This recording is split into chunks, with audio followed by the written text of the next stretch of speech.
ईशावास्योपनिषद पर चर्चा होगी कि यह किस तरह जीवन में उपयोगी है। ओम पूर्णमदः पूर्णमिदं पूर्णात् पूर्णमुदच्यते पूर्णस्य पूर्णमादाय पूर्णमेवावशिष्यते। वह परम ब्रह्म परमात्मा सर्व प्रकार से पूर्ण है और यह विश्व भी पूर्ण है। उस पूर्ण से यह पूर्ण प्रकट हुआ है। पूर्ण से पूर्ण को निकाल लेने पर भी पूर्ण ही शेष रहता है। अद्भुत कल्पना। अब हम थोड़ा सा परिचय दे दें ईशावास्योपनिषद का। जैसा कि हम जानते हैं, भारतीय ज्ञान परंपरा अति समृद्ध परंपरा है, जहाँ पर 4 वेद, 6 वेदांग, ब्राह्मण, आरण्यक, उपनिषद, स्मृति ग्रंथों की एक बहुत बड़ी श्रृंखला है। उसी में मानव बुद्धि की परम परिणति ही कह लीजिए, यह उपनिषद है। उपनिषद ग्रंथ जो है वह ज्ञान से पूर्ण अत्यधिक महत्वपूर्ण है। भारतीय मनीषियों ने अपने मेधा से उन्हें बहुत ही ज़्यादा आध्यात्मिक और जीवनोपयोगी बनाया है। तो उपनिषद साहित्य में ईशावास्योपनिषद यजुर्वेद का 40वां अध्याय है। जैसा कि हम जानते हैं, 108 उपनिषद में ये 9 उपनिषद इसके निकट में ईशावास्योपनिषद छोटा सा है, लेकिन बहुत ही महत्वपूर्ण है।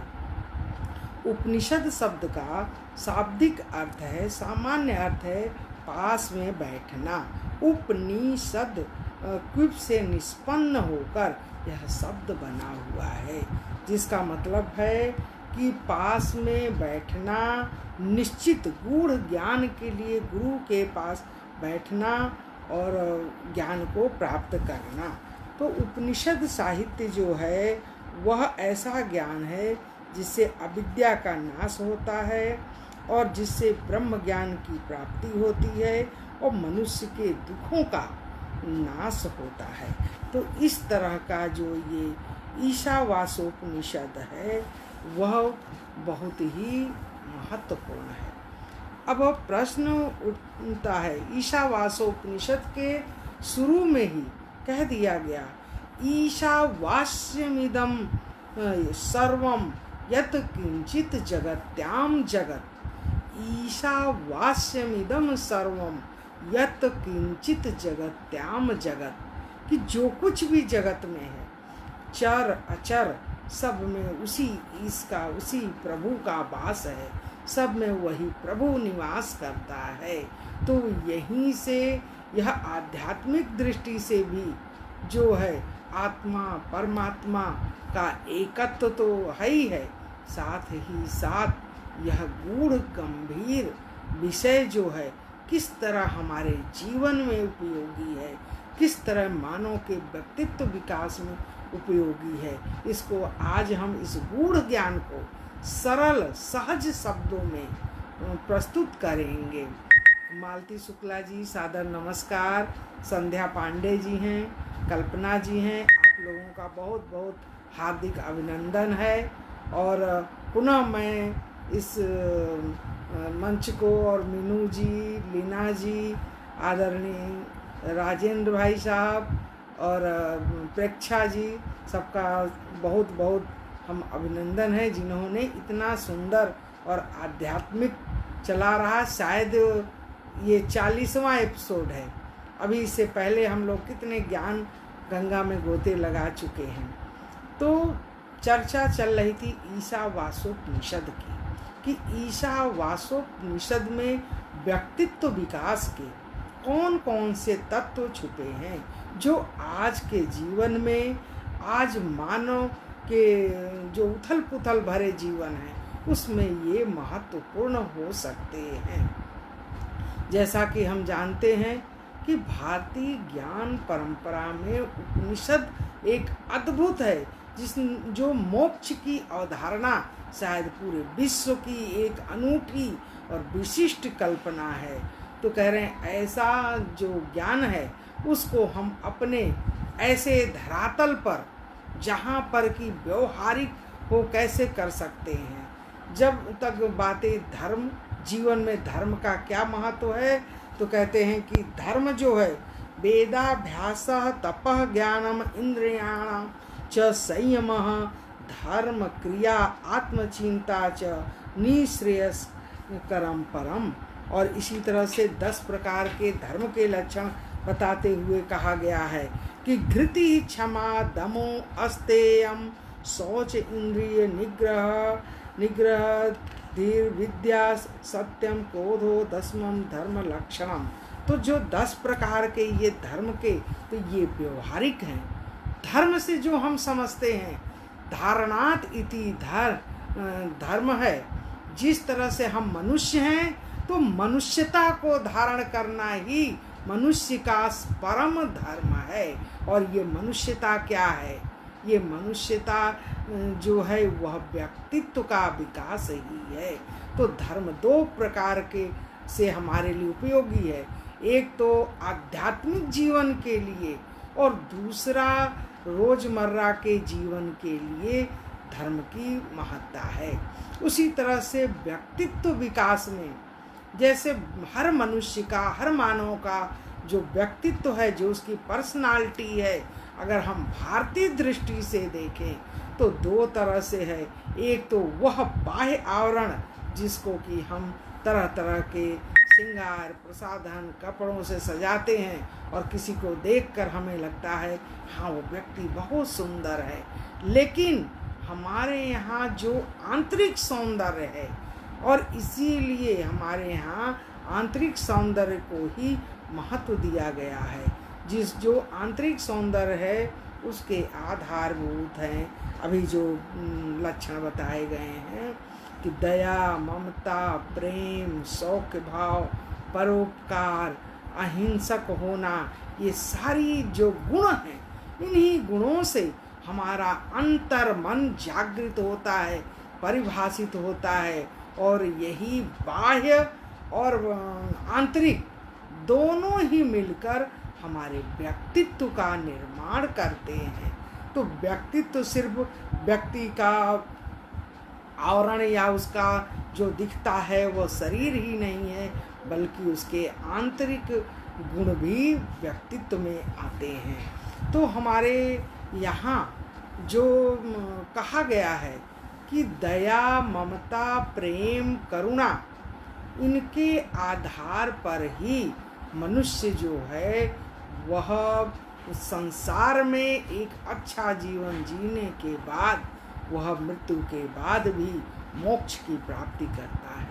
तो मोक्ष की अवधारणा सिर्फ कोई मोक्ष ऐसा फल नहीं है जो किसी पेड़ में लगा है और हमने तोड़ा और खा लिया, या दान पुण्य इस मंदिर में जाके चढ़ावा चढ़ाने से मोक्ष नहीं मिलता, बल्कि मोक्ष की कल्पना जो है वह व्यक्तित्व विकास से ही है।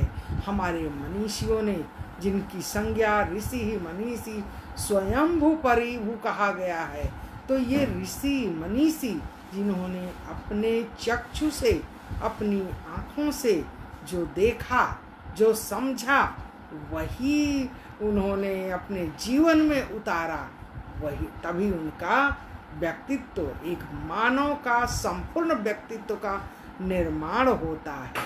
तो प्रश्न ये उठता है कि आज हम चर्चा कर रहे हैं ईशावास्योपनिषद में व्यक्तित्व निर्माण, यानी कि व्यक्तित्व को निखारने की ऐसी कौन कौन सी बातें हैं कि जिसको हम समझकर, जैसे आज के जीवन में एक बहुत बड़ी विडंबना है, आधुनिक जो बच्चे हैं, पीढ़ी हैं, उनको लगता है कि ये जो वेद है, पुराण है, उपनिषद है, ये गूढ़ ज्ञान है, एक रहस्यमय ज्ञान है, ये जो है बस खाली पुस्तकों में है। लेकिन ये बहुत बढ़िया है कि जो नई शिक्षा प्रणाली हमारी आ रही है, जिसमें कि हमारे प्राचीन ज्ञान को, प्राचीन परंपराओं को आगे लाने की एक व्यवस्था बन रही है, तो ऐसे में ईशावास्योपनिषद में व्यक्तित्व निर्माण के, व्यक्तित्व के जो आधारभूत बातें हैं। आज हम उन पर कुछ चर्चा करेंगे, कुछ निष्कर्ष निकालने का प्रयास करेंगे। ईशावासोपनिषद, जैसा कि बताया हमने कि यजुर्वेद का 40वां अध्याय है। इसमें अब कुछ ही श्लोक हैं, लेकिन उन श्लोकों में बड़े ही महत्वपूर्ण तत्व छिपे हुए हैं। सबसे पहला तो जो कह दिया गया कि पूर्णम पूर्णत्व आदाय, संपूर्णता ही जो है वह मनुष्यता है। ये संपूर्णता क्या है? चाहे आत्मा परमात्मा की संपूर्णता हो, क्योंकि आत्मा अगर परमात्मा का अंश है तो वह अपूर्ण कैसे हो सकता है? वह संपूर्ण है। ये धरा भी संपूर्ण है, पृथ्वी भी संपूर्ण है। इस युग्म सत्ता में, इस संसार में हर चीज पूर्ण है, हर चीज की एक पूर्णता है। ये बहुत बड़ा उन्होंने सूत्र संदेश दिया है ईशावासोपनिषद में कि संपूर्णता। उसी तरह पर्सनालिटी, व्यक्तित्व में हम अपने व्यक्तित्व को बाह्य और आंतरिक दोनों ही दृष्टियों से संपूर्ण करके ही मानवता के लिए, मानव जीवन में हम संपूर्णता को प्राप्त कर सकते हैं। अब ईशावासोपनिषद का शुरुआत में ही श्लोक है कि ईशावास्यमिदं सर्वम यत किंचित जगत्याम जगत। करें, ईशावास्यमिदं सर्वम यत किंचित जगत्याम जगत, कि जो कुछ भी इस जगत में है, जो कुछ भी इस संसार में है, सभी में ईश्वर का वास है। यानी जब हम इस सृष्टि में मनुष्य आता है, वही चीजें हैं, लेकिन मनुष्य की बनाए हुए सोच, दार्शनिक वृत्तियों ने उनको इतना विभाजित कर दिया है। ईश्वर हर जगह है, चाहे उन्हें गॉड कहें, राम कहें, अल्लाह कहें, रहीम कहें, तो ये सबसे बड़ा पृथ्वी पर मानव विकास का और विश्व बंधुत्ववाद का ईशावासोपनिषद के इस सूत्र से बड़ा कोई भी बातें नहीं है कि ईशावास्यमिदं सर्वम यत किंचित जगत्याम जगत। अगर हर मनुष्य इस बात को, इस सूत्र को पकड़ ले, तो यह जो पूरे विश्व की जो विडंबना है अपने आप खत्म हो जाएगी। हम सब उस परम पिता के औलाद हैं, हम सब परम पिता के उस रचनाकार की छोटी छोटी कृतियां हैं, सबके अंदर वही आत्म तत्व है। और हम सब जानते हैं कि भगवत गीता में जिन 3 सिद्धांतों का विकास हुआ है, जिसमें कर्म योग और भक्ति योग और साथ साथ जो है ज्ञान योग का जो समन्वय हुआ है, वह इसी ईशावासोपनिषद के सिद्धांत से ही लिया गया। ईशावासोपनिषद 2 सिद्धांतों को लेकर चलता है, एक कर्म का सिद्धांत और दूसरा ज्ञान का सिद्धांत। और वो सीधे कहता है कि इस दुनिया में मनुष्य न तो सिर्फ ज्ञान से मुक्त हो सकता है और न तो कर्म करके, क्योंकि ज्ञान के बिना कर्म और कर्म के बिना ज्ञान दोनों अधूरे हैं। तो व्यक्तित्व विकास के लिए यह बहुत ही महत्वपूर्ण सूत्र है। आज हम इंजीनियर बनते हैं, डॉक्टर बनते हैं, बच्चे डिग्रियां ले लेते हैं, लेकिन जब तक वो उनका प्रैक्टिस, उनका अनुभव नहीं होता, तो ये बातें ईशावासोपनिषद व्यक्तित्व विकास के दृष्टि से बहुत ही महत्वपूर्ण है कि कर्म बिना ज्ञान के अधूरा है और ज्ञान बिना कर्म के अधूरा है। यानी कि दुनिया में ज्ञान के साथ साथ व्यवहारिक दृष्टि से कर्म भी जरूरी है। तो ये दोनों सिद्धांतों का समन्वय, उनको एक साथ व्यवस्थित करना ही ईशावासोपनिषद का अद्भुत ज्ञान है। जो आज के परिप्रेक्ष्य में भी उतना ही उपयोगी है, जिसे कि हमने संस्कृत का एक ग्रंथ समझकर और इसको रहस्यमय ज्ञान समझकर उसको त्याग दिया है। सुषमा मोघे जी सादर नमस्कार। आज मंच पर उपस्थित राजेंद्र सक्सेना जी, सभी का बहुत बहुत हार्दिक अभिनंदन है। तो चर्चा चल रही है ईशावास्योपनिषद में व्यक्तित्व विकास के सूत्र। तो ये जो महत्वपूर्ण बात है, ज्ञान और कर्म का समन्वय, भगवद गीता में श्री कृष्ण ने एक और जोड़ दिया। उन्होंने 3 मार्गों को जोड़ दिया कि जो ज्ञान भी नहीं अर्जित कर सकते, जो कर्म भी नहीं कर सकते, कुछ ऐसे संसार में जीव हैं, तो उन्होंने भक्ति की अवधारणा की। तो ये सूत्र भगवद गीता तक तो ईशावास्योपनिषद को ही आधार बनाकर और इसको आगे इतना बड़ा जो ज्ञान परंपरा आई है, तो हमारे व्यक्तित्व विकास में एक चीज़ बहुत महत्वपूर्ण है कि समन्वय बहुत जरूरी है। जीवन में चाहे हमारे व्यक्तित्व में हो, जैसा आजकल तो बहुत मुश्किल है, क्योंकि सत्य जो है वह पराजित सा है, असत्य का बोलबाला है। लेकिन आज भी एक चीज़ सब जानते हैं कि पलड़ा सत्य का ही भारी है। अगर 51% सत्य है, अगर 49% असत्य है, तो भी संसार में तब तक कुछ नहीं होगा। और तभी यह कहते हैं यदा यदा ही धर्मस्य ग्लानिर्भवेत भारत, जब जब अधर्म बढ़ेगा और धर्म की ग्लानि होगी, तो हम बड़े ही उम्मीद में रहते हैं। और दुनिया में अभी भी सत्य का बोलबाला है। तो ईशावास्योपनिषद 2 सिद्धांतों के समन्वय की बात करता है, जो हमारे मनुष्य के जीवन के लिए, उसके व्यक्तित्व विकास के लिए बहुत ही जरूरी है। दूसरा एक सूत्र और मिलता है ईशावास्योपनिषद, तेन त्यक्तेन भुंजिता, तेन त्यक्तेन भुंजिता, त्याग पूर्वक भोग की बात ईशावास्योपनिषद में साफ साफ कहा गया है कि मनुष्य को त्याग पूर्वक भोग करना चाहिए। यह आधुनिक जीवन के लिए, हमारे व्यक्तित्व विकास के लिए, समसामयिक परिस्थितियों के लिए बहुत ही महत्वपूर्ण बात है।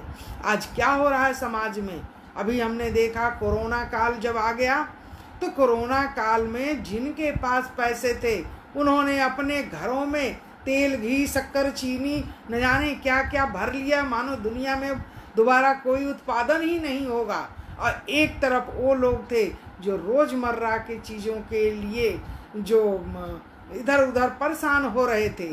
तो ये जो है, यह जो जोड़ने की प्रवृत्ति है, ये जो अत्यधिक संचय की प्रवृत्ति है, यह बहुत खतरनाक है और मानव के व्यक्तित्व विकास में बहुत बड़ा बाधक है। और हर मानव के व्यक्तित्व के साथ साथ देश के विकास में, और हम लोग कहते विश्व बंधुत्ववाद की बात करते हैं, पूरे विश्व में देखिए कई लोग भूखों मर रहे हैं, कई लोग चीज़ों का दुरुपयोग कर रहे हैं।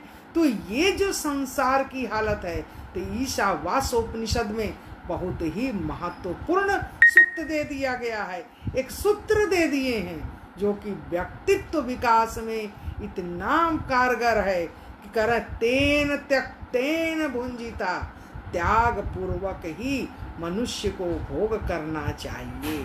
हमारे बहुत से ऋषियों ने मुनियों ने सभी ने कहा है संचय, कहते साईं इतना दीजिए जामे कुटुंब समाए, मैं भी भूखा ना रहूं साधु न भूखा जाए। इतना तो ठीक है, महिलाएं या घर में सभी लोग अपने जीवन काल के लिए संचय करते हैं, संचय जरूरी है, लेकिन इतना नहीं। तो ईशावास्योपनिषद में चेतावनी दी गई है, साफ साफ कहा गया है कि संचय करना एक अपराध है, भोग को त्याग पूर्वक यानी बांट कर खाना उतना ही रखिए जितना जीवन के लिए आवश्यक है।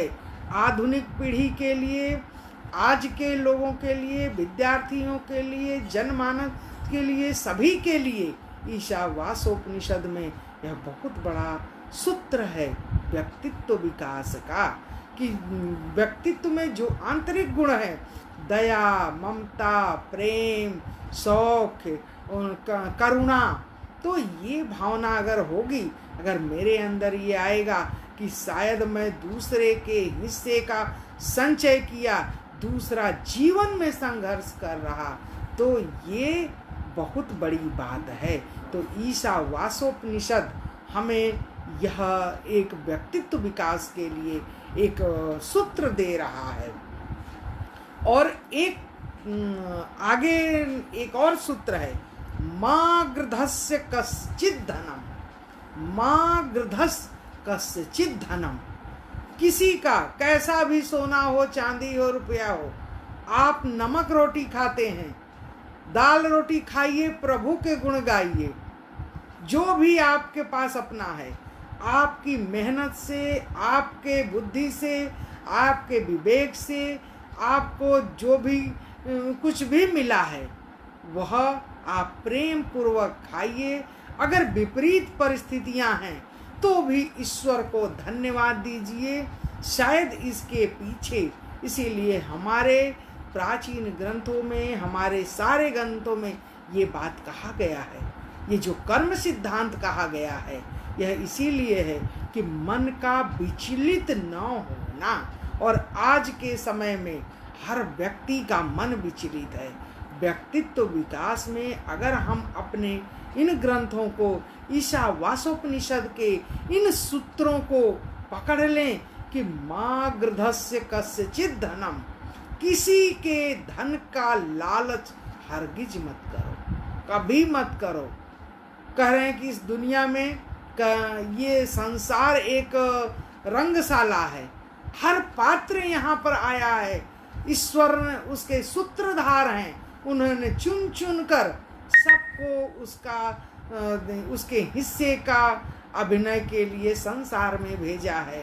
कोई राजा है, कोई रंक है, जिसको उसने चुना है वह अपने ही हिसाब से चल रहा है। अगर हम ऐसी भावना से दुनिया में हैं तो जो कुछ भी है हमारे अंदर करें संतोष है, तो संतोषम परमम सुखम, और संतोष से बड़ा कोई धन नहीं है। कहते हैं गोधन गज धन बाज धन और रतन धन खान, जब आवे संतोष धन सब धन धूरी समान। छाया मालवी जी, यशोधरा भटनागर जी, सबका बहुत बहुत हार्दिक अभिनंदन है। आज ईशावास्योपनिषद के कुछ सिद्धांतों का रोजमर्रा के जीवन में, व्यक्तित्व विकास में हम कैसे उपयोग कर सकते हैं, उस पर अपनी एक छोटी सी, जितनी कहते हैं कि कहाँ यह संसार का विशाल ज्ञान है, कहाँ यह अपनी ये तुच्छ छोटी सी बुद्धि, इसमें जो कुछ भी समाहित है, जो कुछ भी हमने समझा है, हम अपने हिसाब से अपने मन की बातें आपके सामने रख रहे हैं। कह रहे हैं कि कालिदास के शब्दों में कि को चाल्प विषया मति तितीर्ष दुस्तरम उडुपेनास्मि सागरम। इस प्राचीन ग्रंथों को, इन उपनिषद ज्ञान को पार करना, तो कालिदास के शब्दों में उन्होंने रघुवंश में कहा है कि राम के ऊपर लिखना तो छोटी सी नौका लेकर समुद्र पार करने जैसा है। वैसा हम भी एक छोटा सा प्रयास कर रहे हैं कि हम उसमें से उनके सूत्रों को निकाल कर, क्योंकि हम देख रहे हैं कि आज हमारे समाज में कितनी तरह की विडंबनाएं हैं, हमारा व्यक्तित्व जो है किस तरह से खंड खंड खंडित हो रहा। कोई धन के पीछे भाग रहा है और कोई तन के पीछे भाग रहा है, लेकिन हमारे ये उपनिषद क्या कहते हैं कि माँ गृधस्य कश्चित् धनम, यानी कि किसी के धन की लालच मत करो। और एक सूत्र और बहुत बढ़िया दिया है, कह रहे हैं कि कुर्वन्नेह कर्माणि जिजीविषेत् शतं समा एवं त्वयि नान्यथो अस्ति न कर्म लिप्यते नरे। कह रहे हैं कि कर्म करते हुए ही 100 साल जीने की इच्छा करो। मानो कि एक औसत आयु मानी जाती है कि 100 साल है। 25 साल ब्रह्मचर्य आश्रम, 25 साल गृहस्थ आश्रम, वानप्रस्थ, फिर संन्यास। लेकिन आज तो वो भी नहीं रह गया। 30-35 साल पढ़ना लिखना, नौकरी ढूंढना, उसके बाद नौकरी के बाद 60 साल रिटायरमेंट, उसके बाद ना तो वानप्रस्थ, क्योंकि कोई जो है आज के समय में सुविधाएं छोड़ना ही नहीं चाहता। झगड़ा का कारण यही है। कोई भी, जबकि पहले के लोग स्वाभाविक ढंग से छोड़ते जाते थे, और वानप्रस्थ के बाद संन्यास तो एक कल्पना ही रह गई है। तो कह रहा है व्यक्तित्व विकास के लिए हमारा जो मन है और हमारा जो शरीर है, इन सब का संतुलन बहुत जरूरी है। और हमें धीरे धीरे हम कर्म से भी न भागें, क्योंकि इसी हमने पहले ही बोला कि कर्म और ज्ञान भक्ति का, तीनों का बहुत सुंदर समन्वय भगवत गीता सभी ने पढ़ा है। उसमें ये ईशावास्योपनिषद के सिद्धांत की विशद व्याख्या की गई है। तो इस संसार में आपके पास बाप दादाओं की चाहे अकूत संपत्ति हो, लेकिन कर्म सभी के लिए जरूरी है। कर्म का मतलब ये नहीं है कि हम सुबह से शाम तक अनायास इधर का उधर करके और पानी में डंडा पीट रहे हैं, करेंगे अरे हम तो थक गए। कर्म यानी सबके कर्म निर्धारित हैं। जो जो कर्म कर रहा है, चाहे हम सब्जी वाला सब्जी बेच रहा है, दूध वाला है, गृहिणियाँ अपना काम कर रही हैं, बड़े बड़े मंत्री नेता अधिकारी अपना काम, तो जिसके लिए जो निर्धारित कर्म है, अपने कर्म को विधिवत पूरे मन से करे। तो ये व्यक्तित्व विकास के लिए यह गूढ़ गंभीर मंत्र है कि कुर्वन्नेह कर्माणि, तभी जीने की इच्छा करो।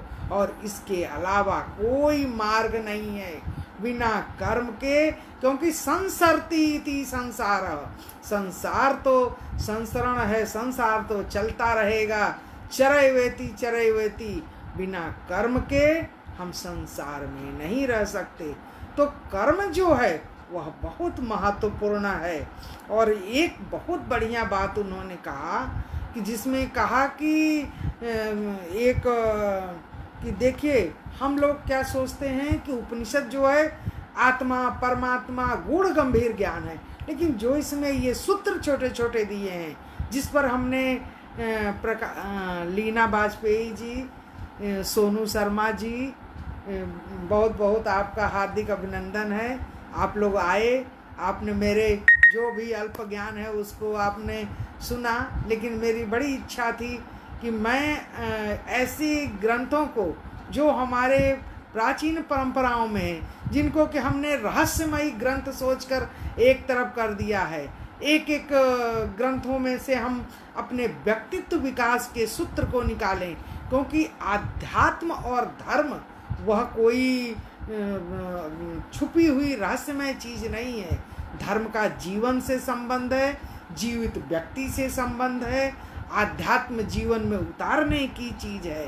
तो चूँकि इतना गूढ़ गंभीर विषय है, इस पर इतने समय में प्रकाश डालना संभव नहीं है।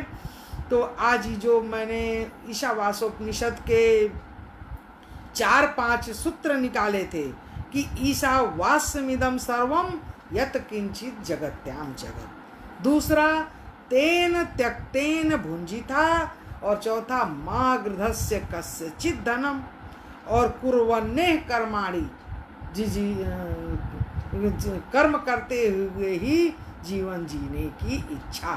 तो ये 4-5 जो तत्व हैं, ये जो महत्वपूर्ण बातें इसमें कही गई हैं, उसको अगर हम अपने रोजमर्रा के जीवन में, चाहे वो विद्यार्थी हो, अधिकारी हो, मनुष्य किसी भी क्षेत्र में है, लेकिन इन सूत्रों को अगर ग्रहण करता है तो निसंदेह वह कर्म को कर्म करते हुए और अपनी आंतरिक आध्यात्मिक वृत्ति से अपने अंतःकरण को शुद्ध करते हुए, दोनों में समन्वय करते हुए, निसंदेह ईशावास्योपनिषद के इन विचारों से हम अपने व्यक्तित्व का विकास कर सकते हैं। हम अपने व्यक्तित्व में जो सोच है, सोच में जमी हुई काई को, जिस तरह से कांच गंदा है, हम अपना चेहरा देखते हैं नहीं दिखता, लेकिन जैसे हमने कांच का मैल हटाया,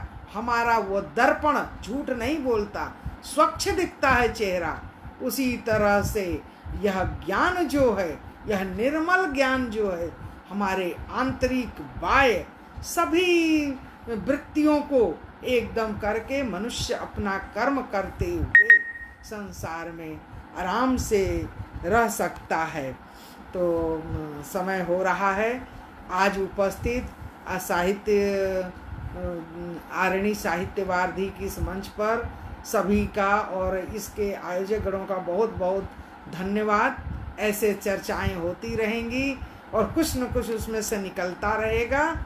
और इन्हीं के साथ ही ओम पूर्णमदः पूर्णमिदं पूर्णात् पूर्णमुदच्यते पूर्णस्य पूर्णमादाय पूर्णमेवावशिष्यते। तो सभी को बहुत बहुत नमस्कार, शुभ संध्या, धन्यवाद। ये चर्चाएं चलती रहेंगी और जो कुछ हमारे अपने ज्ञान से हमने अपनी बातें कही और आगे भी ऐसे चर्चाएं होती रहेंगी। धन्यवाद, नमस्कार।